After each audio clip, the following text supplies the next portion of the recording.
बैठक संपन्न हुई, जिसमें सबसे पहले बहुत ही महान संत आचार्य विद्यासागर जी के शरीर त्यागने पर उन्हें विनम्र श्रद्धांजलि अर्पित की गई।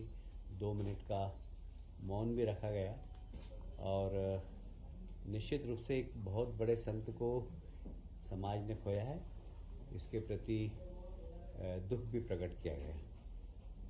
साथ ही अयोध्या में भगवान रामलला का मंदिर जो बना है वह निश्चित रूप से इस देश के लिए बहुत गौरव की बात है और विशेषकर हमारे सांस्कृतिक गौरव को बढ़ाने वाला है। और इसलिए देश के प्रधानमंत्री को एक धन्यवाद पत्र भी कैबिनेट के माध्यम से दिया जाएगा। आप सभी जानते हैं कि उज्जैन में कार्तिक मेला काफ़ी समय से लगता आ रहा है और पर इस बार हमारे यहाँ राजा विक्रमादित्य के समय से विक्रम संवत्सर चालू था, अभी भी है, पर उसको और विस्तृत बनाने के लिए माननीय मुख्यमंत्री जी ने काफ़ी पहले से विक्रम महोत्सव मनाते आ रहे हैं। उसमें सुबह से ही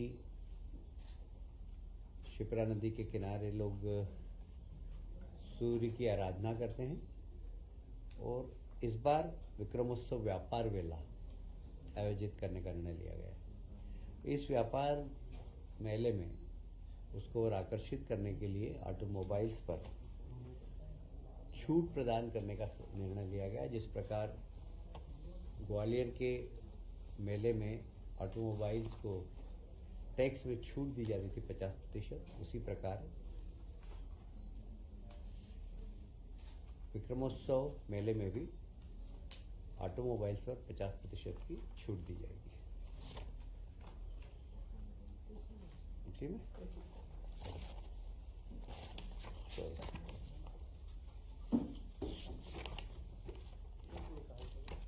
आप सभी जानते हैं उज्जैन में सिंहस्थ 12 साल में एक बार होता है और उसका महत्व भी आप सबको मालूम है। उसकी तैयारी भी हम पहले से ही करते हैं। माननीय मुख्यमंत्री जी ने इसमें 2 बैठकें ले ली है और उसमें काम भी चालू कर दिए हैं। तो अभी प्रथम चरण में इंदौर उज्जैन जो रोड है, अभी 4 लेन है, उसको 6 लेन करने का निर्णय लिया है। और ऐसे ही उज्जैन और इंदौर के बीच में एक हाथों से पैरेलल रोड बने, उसकी भी तैयारी चल रही है। तो एक इंदौर उज्जैन मार्ग को 4 लेन से 6 लेन करने का निर्णय लिया। इसकी लागत लगभग 1700 करोड़ के आसपास होगी और यह पूरा पीपीपी मॉडल किया जाएगा।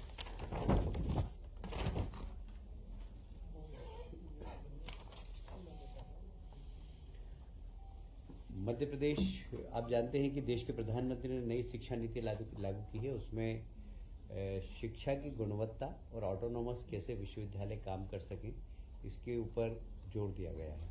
तो इसलिए बड़े बड़े विश्वविद्यालय को छोटा करना, उसको ऑटोनॉमस बनाना और यहाँ तक कि नई शिक्षा नीति की कल्पना तो ये है कि कॉलेज भी ऑटोनॉमस बने और क्वालिटी एजुकेशन के लिए वे स्वयं एग्ज़ाम भी ले सके। इस प्रकार की सही नई शिक्षा नीति का जो प्रावधान है वही है। इसी तारतम्य में विश्वविद्यालय का हमने डिवीजन किया है। सबसे पहले नए क्रांति सूर्य टाटा टंट्या मामा भील विश्वविद्यालय, जो कि देवी अहिल्या विश्वविद्यालय को विभाजित कर किया जाएगा। इसका स्थान होगा खरगोन और इसमें कौन कौन से जिले लिए जाएंगे इसके ऊपर बाद में निर्णय लिया जाएगा। उसी प्रकार एक नया विश्वविद्यालय क्रांतिवीर तात्या टोपे विश्वविद्यालय जो गुना के क्षेत्राधिकार में होगा और यह भी विश्वविद्यालय ग्वालियर विश्वविद्यालय से के विभाजित होकर बनेगा। इसके भी क्षेत्र अभी अशोकनगर गुना लिए हैं, पर इसके ऊपर वृहद निर्णय बाद में लिया जाएगा। पर विश्वविद्यालय 2 नए बनाने का निर्णय आज की कैबिनेट में लिया गया है। लोक सेवा आयोग के रिक्त स्थान थे 2। आज इसकी जो माननीय मुख्यमंत्री जी की अध्यक्षता में जो कमेटी बनती है, उस कमेटी ने निर्णय लिया था कि 2 सदस्य नॉमिनेट हो। 2 सदस्य को नॉमिनेट करने के बाद उस कमेटी की रिपोर्ट आज कैबिनेट में आई थी और कैबिनेट ने दोनों सदस्यों के नाम को जो कमेटी ने दिया था उस पर अपनी अनुमति प्रदान की है। Doctor H.S. मरकाम जो सहायक प्राध्यापक है दंत रोग मेडिकल कॉलेज जबलपुर में। उसी प्रकार डॉक्टर नरेंद्र कुमार कोष्टी सहायक प्राध्यापक है अर्थशास्त्र में महाकौशल कला एवं वाणिज्य महाविद्यालय जबलपुर के। इन दोनों को लोक सेवा आयोग में सदस्य नियुक्त करने का निर्णय जो कमेटी ने लिया था उसका अनुमोदन मंत्रिमंडल ने लिया है। आंवलिया मध्यम सिंचाई परियोजना का एक बार फिर से पुनरीक्षित प्रशासकीय स्वीकृति आज जल संसाधन विभाग की ओर से ली गई है।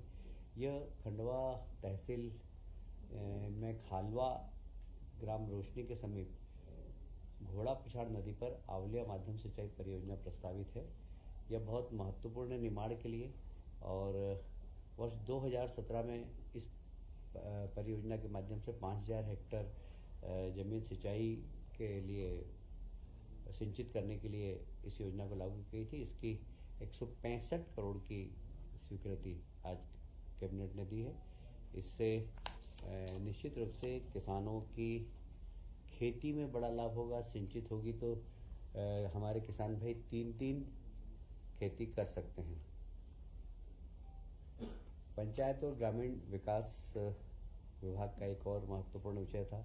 आप सभी जानते हैं कि अभी माननीय मुख्यमंत्री जी ने फोकस किया है अधोसंरचना विकास के लिए और इसलिए उसके पूंजी बन में जो निर्धारित सीमा थी उसको बढ़ाने का निर्णय लिया गया है और ये करीब 500 करोड़ का इसमें प्रावधान किया गया है। आज की बैठक के जो निर्णय है वो यही थे।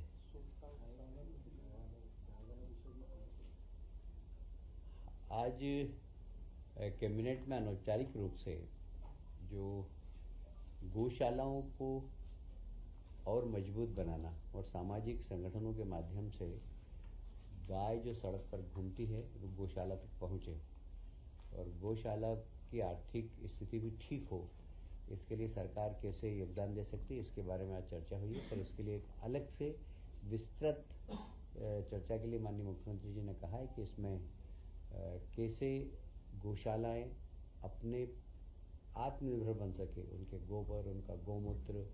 कई गौशालाएं ऐसी है देश के अंदर जहां पर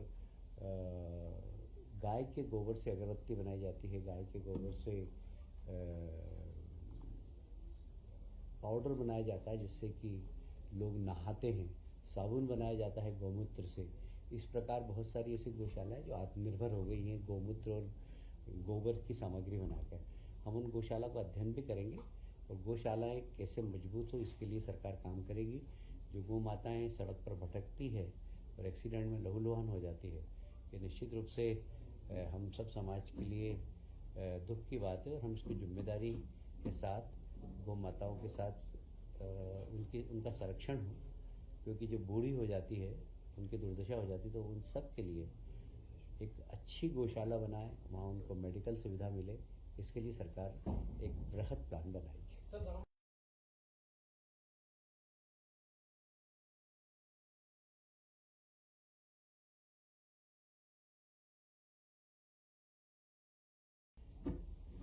आज शुरुआत में ही कैबिनेट ने देश के प्रधानमंत्री को धन्यवाद दिया है कि भगवान राम का मंदिर जो बना है ये हमारे देश के आत्मगौरव को बढ़ाने वाला निर्णय है और निश्चित रूप से देश की जनता बहुत प्रफुल्लित है और मध्य प्रदेश की कैबिनेट ने भी माननीय प्रधानमंत्री जी को धन्यवाद दिया।